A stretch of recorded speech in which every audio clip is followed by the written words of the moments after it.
So good afternoon mga ka-junkers. Ang oras na 2:02 na ng hapon. So Sunday ngayon. So meron tayong i-meet up na subscriber natin na taga Pasay. So sasamahan natin sila sa rektahan ng gusto nila ng bakal tapalodoyero at saka ng mga metals sa exporter, no?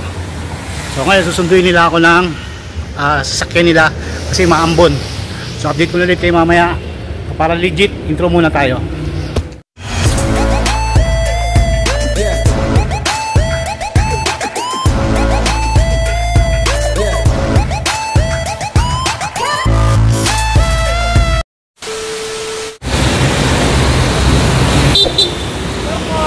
Alam nyo? Ano po kaya?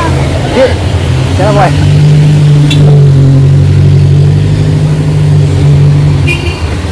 Saan pa po ba? Kamusta? Ano po? Lagi kita pinapanood eh. Yeah. Ano po ba gusto nyo punta natin? Yung rektahan po mismo? Kasi isa to lang. Wala akong alam na rektahan kasi hindi ka naman hindi ko po kasi pwede yun eh. Ganon?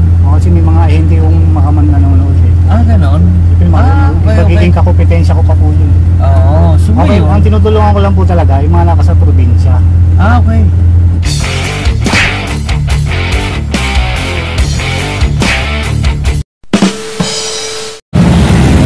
So, good afternoon mga jumpers.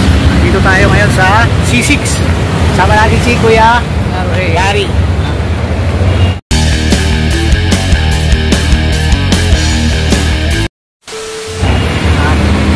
Silipin natin yung pwesto niyang inuupahan.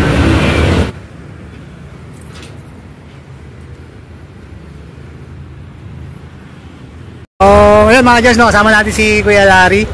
Taga Pasay sila. So ito yung inuupahan niyang pwesto dito sa C6, no? So yung mga tabi niyang junk shop dito napakalaki, pero siya napakaliit lang, pero lakas ng loob ang puhunan dito. Saka puso, no? So ito yung binili niyang timbangan. Bago-bago pa talaga, no? Ayun. So grabe, kasi simula pa lang to, wala pa siyang alam sa pagja-junk shop. So iba kasi ang hanap buhay talaga ni Sir Larry, no? So napanood tayo, nagkaroon ng inspirasyon si Kuya Larry. Ayan si Kuya Larry. Ayan, silipin natin yung kalakal niya. Napakarami na ito. So solid to, solid. Solid na junk shop to.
Ilang araw to, Kuya Larry?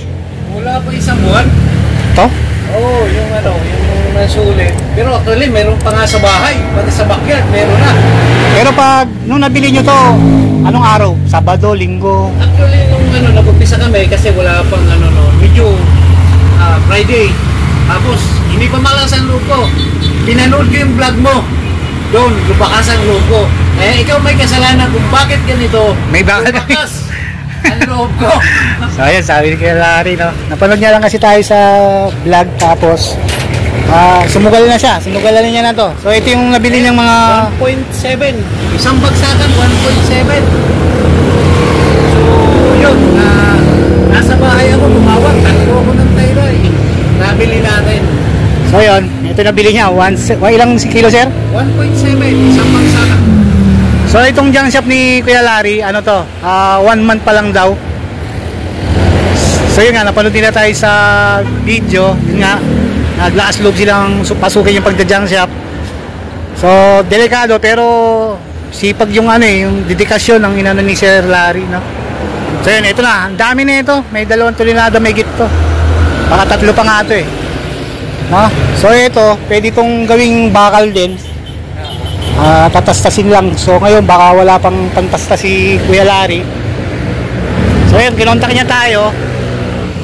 Wait lang. So yun, kinontak tayo ni Sir Larry para tignan yung kalakal niya rito sa pwesto niyang inupahan. So magkano sir upa niyo rito? Actually 13. 13 ito. So napakabait ng may-ari at ino-over pa itong isang pwesto. Pagdating ng panahon, pagpalakas na tayo, bubuksan na natin yan sa tulong ni Sir Edwin. So ito itong starting na 1,110. Ayos to, nakikita ko kahit malalaki junk shop niya katabi rito, hindi siya na zero, pasok to. So yun, may pinuntahan kami kaninang rektahan, isa sa mga rektahan na hindi ko naman pinaglarektahan pero pwede niya matakbo ng malapit lang. So yun, babalikan niya yung anytime kung may time siya, si Kuya Larry, pwede niya subukan doon. So yun, usapan namin, kontakin niya na lang ako pag mayroon pang kailangan agad na malaman. Pares di kasi busy, may trabaho din si Kuya. Yun, ulit, tingnan ulit natin yung kalakal niya, ano?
Kasi sa vlog mo rin lang ito sabi mo hiwalay.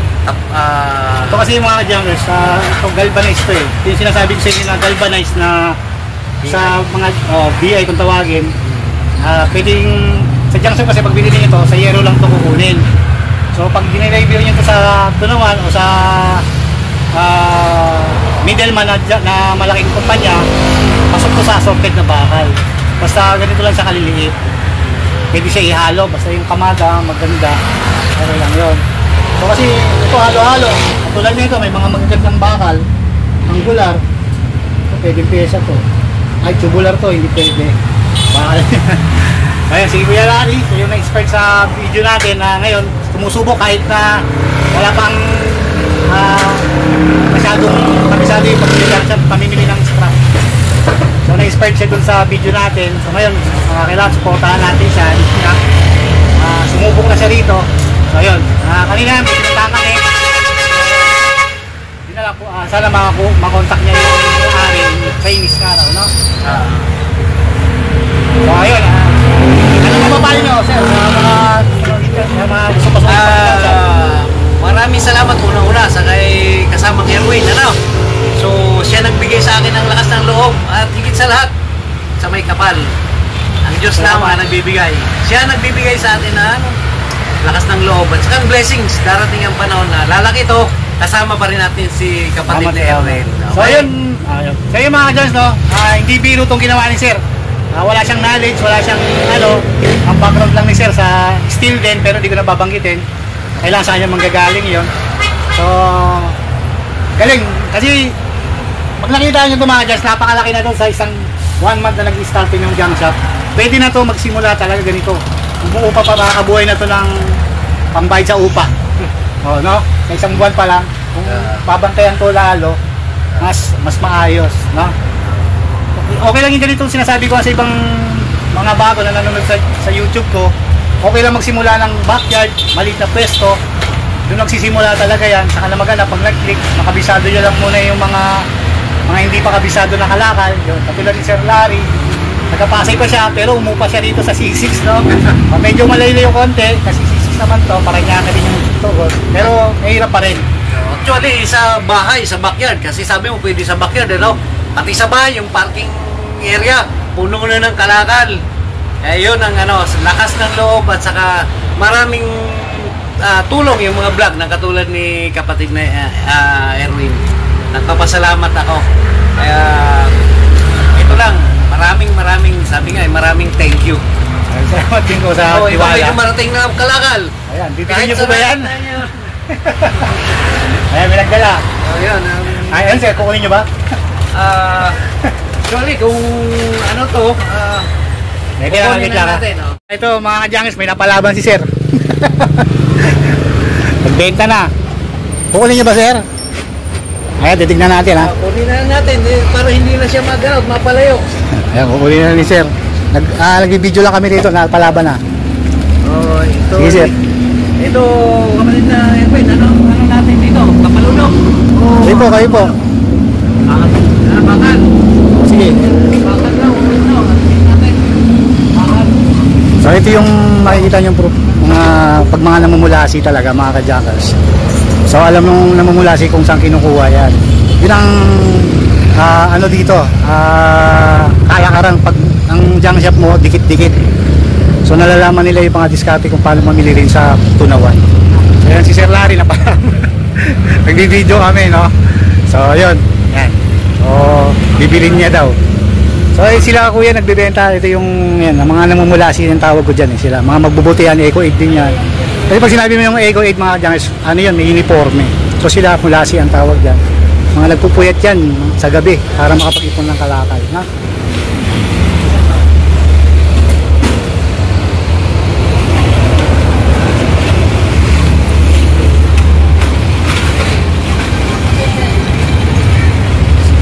$16 kilos.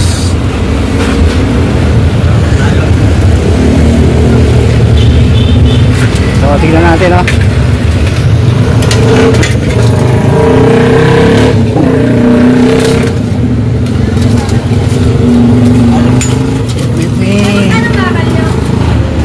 Kuya, may tas-tasin to eh.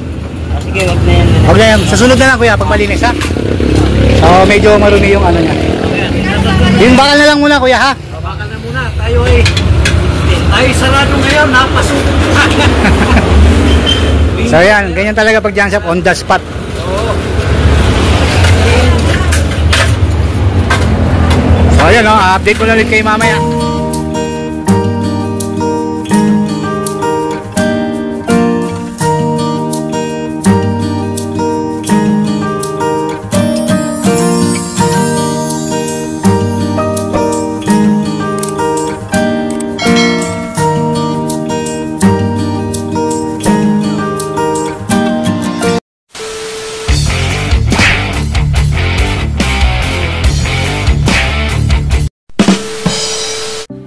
At muli mga kadyangers, ako'y nagbabalik dahil ang oras na ay 7:21 na ng gabi. Mga kadyangers, magandang gabi sa inyo sa mga kayong ng mundo. Ang araw po ngayon ay Sunday, December 8 na po mga kadyangers.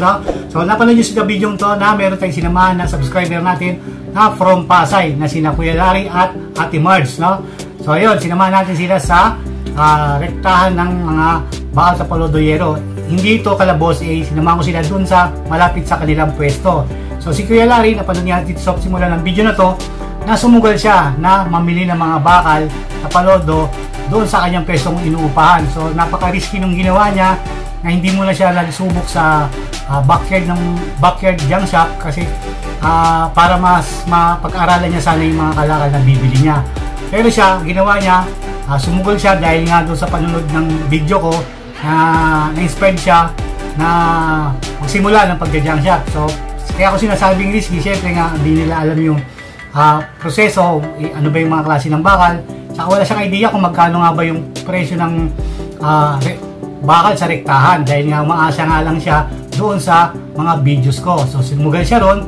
So siyempre ako, na-inspire siya sa akin. So ako, na-inspire din ako sa kanya na tulungan din siya mga ka-Jars, no? Kaya nagkita kami kanina, nag-usap kami noong last week na sige nga, magkita tayo. So yun, nagkita, natuloy na kanina. At maraming salamat sa inyong mag-asawa.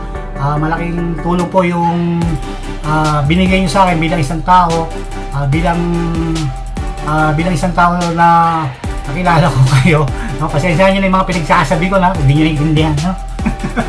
So yun, maraming salamat kay Larry talaga, totoo yan, sa kay Ma'am Marge, no? Napakabait nilang mag-asawa.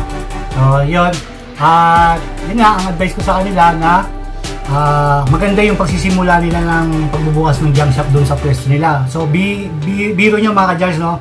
Ang lalaki ng junk shop nung katabi niya, halos ilang bloke lang, may malaking junk shop na doon na namimili ng mga bakal mga ka-Jars, no? So yun, so sa kanya lakas loob lang talaga. So ang advice ko sa kanya na pagpatuloy lang, kasi nakikita ko sa loob ng isang buwan nung nabili niyang bakal na yun, mabilis na yun. Hindi pa masyado natututukan yun na mga ka-Jars, no? Hindi niya pa masyado natutukan doon. Pero meron siyang tao na nabanggit sa akin na nagbabantay doon, no? So yun, so para sa akin, napakagandang starting nun. So ang kailangan lang talaga dyan, haba ng pasensya, haba ng thesis sa pamumunan, yung mga tao na maliliit na namumulasi na kailangan gabayan din nila para yung mga binibenta nila, malalaman din ng mga namumulasi na ano yung hindi nila binibili, no? Kasi sa mga namumulasi niyan, doon talaga aangat ang isang junk shop na lalo na yung mga nagsisimula. Diyan sila uhugot sa mga maliliit, no? So yun mga ka-Jars, no? So maraming salamat muli kala Ma'am Marge at kay Kuya Larry na nakatutok palagi sa mga videos ko. So na-inspired din ako talaga dun sa mga kwento na binigay nilang mag-asawa sa akin, no? So sana hindi dito natatapos yung pagiging pagkakaibigan nga namin. Sabi nga nila na sana magtuloy-tuloy. So ako nandito lang naman ako at napakabuti nilang tao. Nararamdaman ko naman talaga yung ano nila pasensyahan nyo na ako kasi bihira ako makaano ng tao na Kaya maraming salamat ulit kay Kuya Larry sa inspirasyon na binibigay nyo rin sa akin, na panunod nyo sa akin na may naniniwala at na may na-inspire sa mga ginagawa kong video. So maraming salamat po sa inyo ulit, Sir Larry at Ma'am Marge. So mabuhay po kayo, huwag po kayo magsawa manood ng aking video kahit ganito, imbis na seryoso, natatawa na lang ako kasi masaya ako mga Jars, masaya ako sa nangyari ngayong araw na to. Nakakawala ng pagod talaga yung ganito, kahit pwede sa trabaho may makikilala kang mga mabubuting tao, no? Nabubuo yung mundo mo, no? Mundo, buhay. So yan, muli, sana ma-inspired kayo sa mga panood yung video, lalo na sila Kuya Larry, sa isa natin ngayong tututukan na pag-junk shop. Hindi natin yung pababayaan na tutuan sila, gagabayan sila. Katulad yan nila Jay Sumait ng Montalban. Saka yung meron sa yung subscriber na hindi ko pa nadadalaw sa Osmeña. So sana magawa ko rin siya ng video. Dadalawin ko sa ito sa mga darating na susunod. Na makita nyo kung paano magsimula yung mga hindi pa nakakapagsimula ng junk shop na sumusubok, no? Pero risky yan. Pero sila Kuya medyo siyempre nakita naman natin may puhunan sila na kahit paano kasi ang kahit may puhunan ka, pero kung wala kang lakas ng loob, hindi ka magpupursige. Kasi siya wala siyang alam na bentahan, bumasi lang siya sa video ko, kaya doon ako na sige, tulungan, ganun talaga maliway yung tao yan. So yun, sige na mga Jars, no? Muli nagpapasalamat ako. Mahaba yung usapan, mahaba ng video. So yun, maraming salamat ulit so hanggang dito na lang, kita pa sa susunod. Sana nagustuhan niyo ating video po today. Kung nagustuhan niyo naman, pakilike naman. Kung di pa kayo subscribe dito sa aking channel, click yung subscribe button, hit notification bell para ma-update po kayo sa mga bagong i-upload ko pang mga video. So mga Jars, pakishare naman nating video para umabot naman sa ibang mga inspiring junk shop owner, no? Maraming salamat po sa inyo. Kita-kita po tayo. Peace out! Yo!